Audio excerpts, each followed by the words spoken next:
Hey, hello, I'm Kråkan, also known as Corvus Corning, so welcome to Closet Movie Rambles, where I talk about all the movies that I found in my closet while cleaning. This week's movie is Frankenstein from 1931, and it's about 1 hour and 10 minutes long. And the movie starts with a man on a stage talking about the movie. And then the movie starts, it's a burial, and right after the burial is done, there are two men digging up the body. These two men are Henry Frankenstein and Fritz, his helper. So Fritz is this hunchback kind of character. And on the way home, they try to grab a hangman, but they can't use the brain because it's been damaged. So the helper is forced to go to like an autopsy kind of situation, like a hospital, and grab a new brain, but he drops it on the floor. And in the confusion, I guess he grabs an abnormal brain instead. And then there's a cut to Elizabeth reading a letter from Henry Frankenstein, and she's supposed to be his bride-to-be. And the letter tells basically that he is to be focused on his experiment, and Elizabeth takes one of her friends called Victor to go to Frankenstein's mentor, Waldman.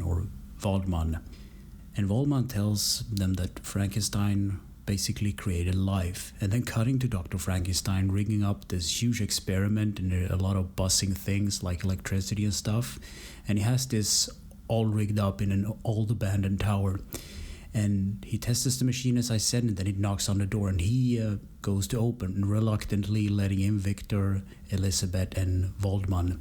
And then Henry shows the body that he has been making from all these cadavers, and it's kind of a gruesome thing, but they let the experiment go on, and he creates life. Basically, he lets a thunderstorm roll by, and he captures lightning somehow with his devices. And the famous line when he kind of revives the monster, "It's alive," and he repeat the phrase, "It's alive."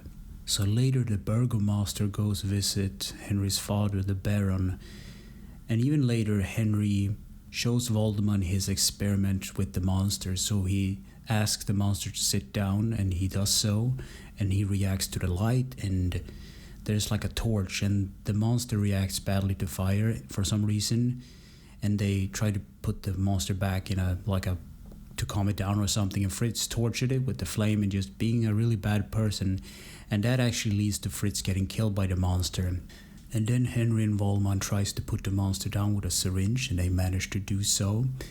And then the Baron arrives soon after that with Elizabeth, and Henry falls ill, and Waldman tries to examine the body of the monster, and he gets strangled, and the monster escapes.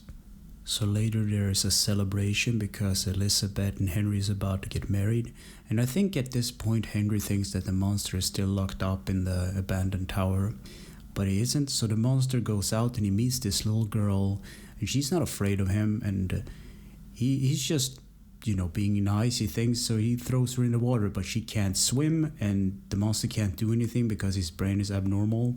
And sometime later, the monster also attacks Elizabeth while she's about to get wed, and then the farmer brings the dead girl, his daughter, to the market, and the daughter is actually called Maria, I wrote down. And then the townspeople go to take the monster out, and Frankenstein, Dr. Frankenstein, is knocked out by the monster. And there's a chase into the mill where I think Henry makes it down, but the monster doesn't, and the monster basically is burned alive inside the mill. And then cutting to the end part where Henry recovers.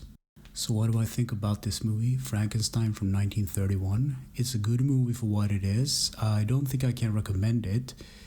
There's certain things I don't agree with. The character of Henry Frankenstein, just because he can create life doesn't mean he should, right? So there's this debate about playing God and whether he shouldn't. In the beginning of the movie, actually is very desperate and very like this crazy kind of scientist, and he wants to do it because he can, as I said, and when he does so, he has a lot of regrets and everything goes south, and in the end he almost dies himself. He almost perished in the mill. So I don't think I can recommend this movie, but this movie has been remade countless of times, and it's kind of crazy. This movie is over 100 years old almost at this point. It's kind of crazy. This black and white movie still kind of evokes some kind of horror and those kind of themes, I guess. So anyway, thanks for listening and or watching, and take care.